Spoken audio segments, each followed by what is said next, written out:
Join with Medha Language Theatre for spoken English and personality classes. For more details, contact us. Ramoji film city హైదరాబాద్కే తలమానికం. Ramoji group of chairman Ramoji Rao future విజన్తో దాన్ని నిర్మించారు. 2000 ఎకరాల్లో నిర్మించిన ఈ ఫిల్మ్ సిటీలో ఏకకాలంలో 15 సినిమా షూటింగులు తీయొచ్చు. ఇందులో 6 హోటళ్లు, 47 సౌండ్ స్టేజీలు, రైల్వే స్టేషన్ నుంచి దేవాలయాల వరకు పర్మనెంట్ సెట్లు ఉన్నాయి. అటు పర్యాటకంగానూ ప్రపంచ స్థాయి గుర్తింపు పొందింది.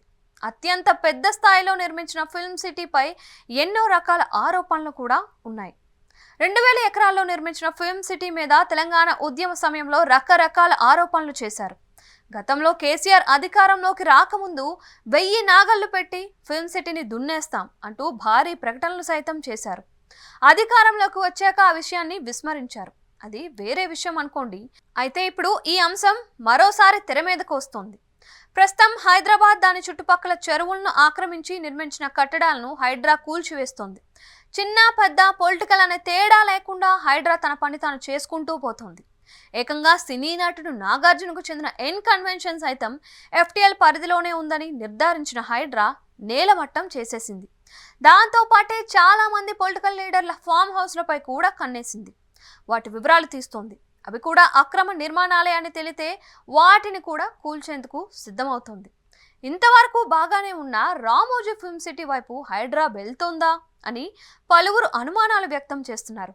రామోజీ ఫిల్మ్ సిటీపై తెలంగాణ క్రాంతిదళ్ వ్యవస్థాపక అధ్యక్షుడు సంగంరెడ్డి పృథ్వీరాజ్ పలు సంచలన ఆరోపణలు చేశారు.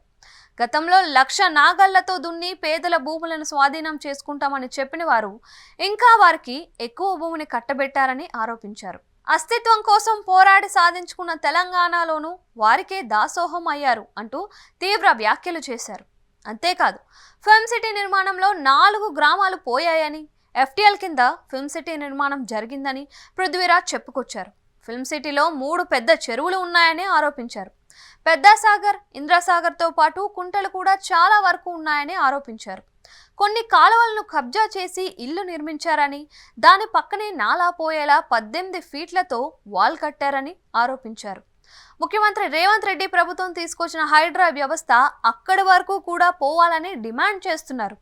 ఫామ్ హౌస్ల దగ్గర బయట ఎలా అయితే టేపులు పెట్టి కొలుస్తున్నారో రామోజీ ఫిల్మ్ సిటీ లోపలికి పోయి కొలతలు చేపట్టాలని డిమాండ్ చేస్తున్నారు. అక్రమంగా నిర్మించిన వాటిని కూల్చాలని అంటున్నారు. ఈ కార్మిక నేత చేసిన డిమాండ్ వైరల్ అవుతోంది. రేవంత్ రెడ్డి గెలవగానే రామోజీరావు ఆశీర్వాదాలు తీసుకున్నారు. ఈనాడు, ఆంధ్రజ్యోతిని అక్కున చేర్చుకున్నారు. గెలిపించిన వీరి మీదకు బుల్డోజర్లు వేసుకుని వెళతాడా లేదా అన్నది ఇప్పుడు అందరి నుంచి వినిపిస్తున్న ప్రశ్న. ఏం జరుగుతోంది అనేది వేచి చూడాలి.